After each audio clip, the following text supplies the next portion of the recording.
नमस्कार। अपनी योगशाला में आप सभी का स्वागत है। मैं डॉक्टर स्मृति उपाध्याय। आज मैं बताने वाली हूँ सिंहासन, जो कि थायराइड के लिए बहुत लाभप्रद आसन है।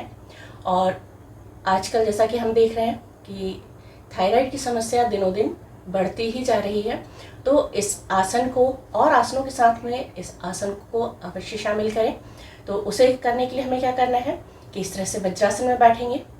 वज्रासन में इस तरह से बैठने के बाद धीरे धीरे दोनों पैरों को इस तरह से खोल दें। सिंहासन करने के लिए दो प्रकार से बैठा जाता है, एक इस तरह से और एक ये दोनों पैरों को इस तरह से क्रॉस करके इस तरह से भी बैठा जाता है। तो जो ज़्यादा सुविधाजनक लगे उस तरह से बैठिए और दोनों पैरों को इस तरह से खोल लेंगे। हथेलियों को रखेंगे उल्टा करके, उंगली हमारी उंगली अंदर की तरफ इस तरह से बैठेंगे।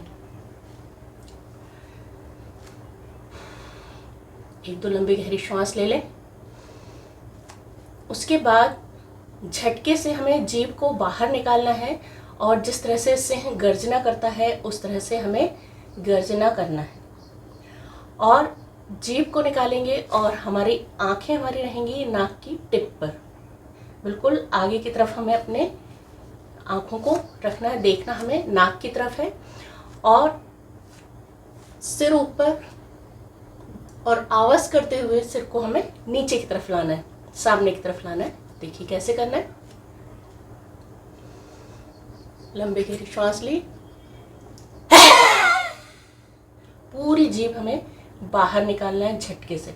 इससे हमारी जो थायराइड ग्रंथियां हैं यहाँ पर वो एक्टिव और थायराइड ग्रंथि में लाभ प्राप्त होगा इस तरह से करने से, और थायराइड की समस्या दूर होने लगेगी। तो इसका नियमित अभ्यास करना होगा।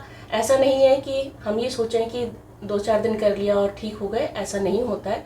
आप चाहे किसी भी प्रकार का उपचार करवाएं तो भी उसमें समय लगता है, इसी प्रकार से योग में भी समय लगेगा, लेकिन स्थायी उपचार होगा इससे।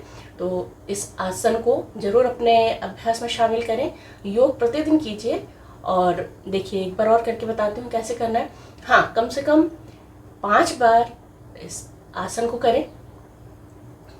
फिर से देखिए,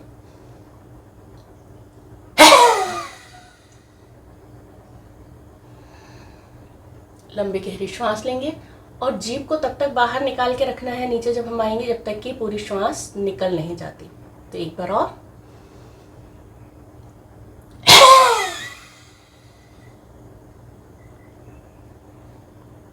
इस तरह से ये सिंहासन कीजिए। वापस आ जाएंगे। तो इस तरह से सिंहासन को कीजिए और थायराइड को दूर कीजिए। स्वस्थ रहिए। अगली वीडियो में हम फिर मिलेंगे किसी अन्य आसन के साथ। तब तक के लिए नमस्कार, धन्यवाद।